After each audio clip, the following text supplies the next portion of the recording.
Vamos falar acerca do tabernáculo. Deus no passado mantinha comunhão com Adão e andou com ele no jardim do Éden. Também andou com Enoque e Noé e os patriarcas, tendo visitado-os, mas nunca teve uma habitação na terra até o tabernáculo ser construído. Que graça da parte de Deus em querer habitar numa tenda de tábuas e cortinas.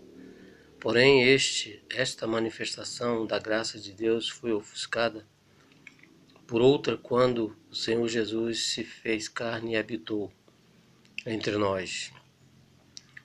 E qual seria o motivo de Deus mandar construir o tabernáculo? Deus queria que o tabernáculo fosse em dois aspectos. Primeiro, uma tenda de encontro. Quando o Êxodo capítulo 25, verso 8 nos diz: "E me farão um santuário para que eu possa habitar no meio deles." Então o tabernáculo, na verdade, se tornou a residência de Deus, do Eterno. Ele habitou nele entre os querubins. O propiciatório serviu como o trono de Deus e a glória de Deus encheu a tenda.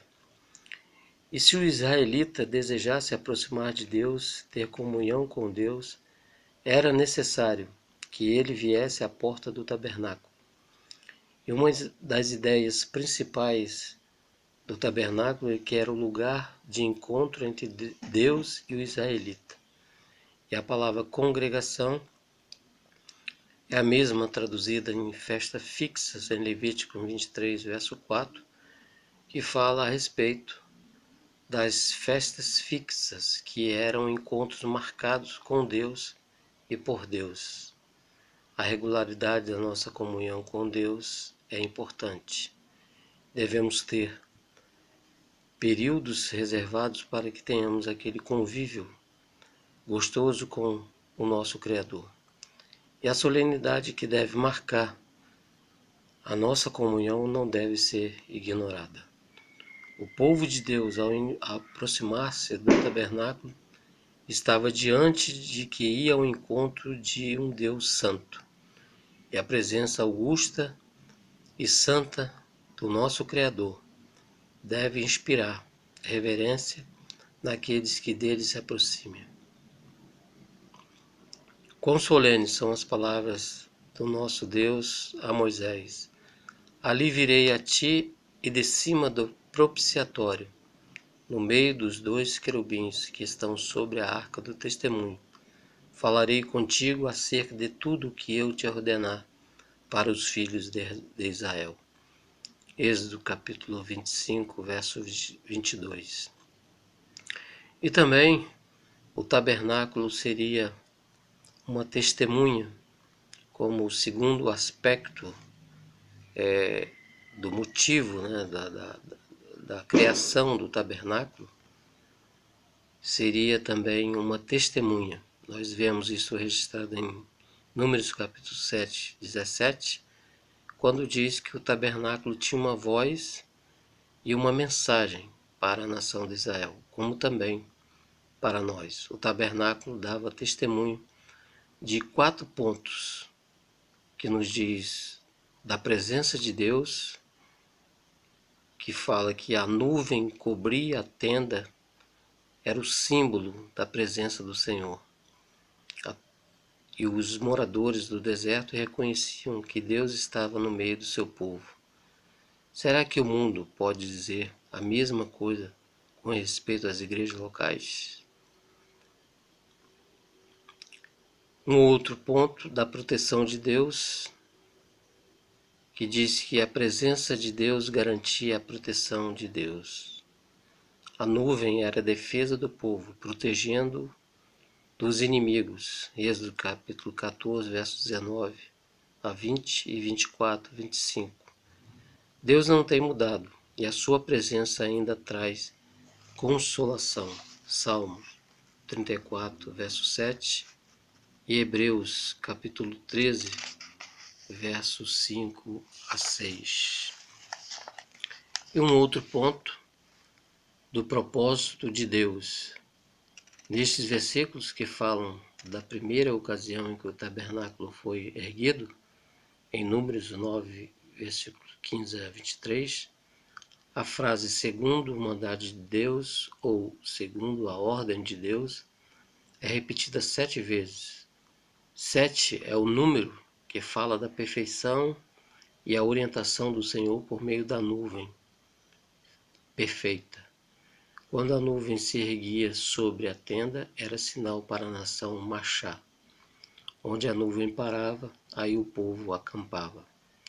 Foram guiados por Deus e o tabernáculo e seus movimentos deram testemunho dos propósitos de Deus.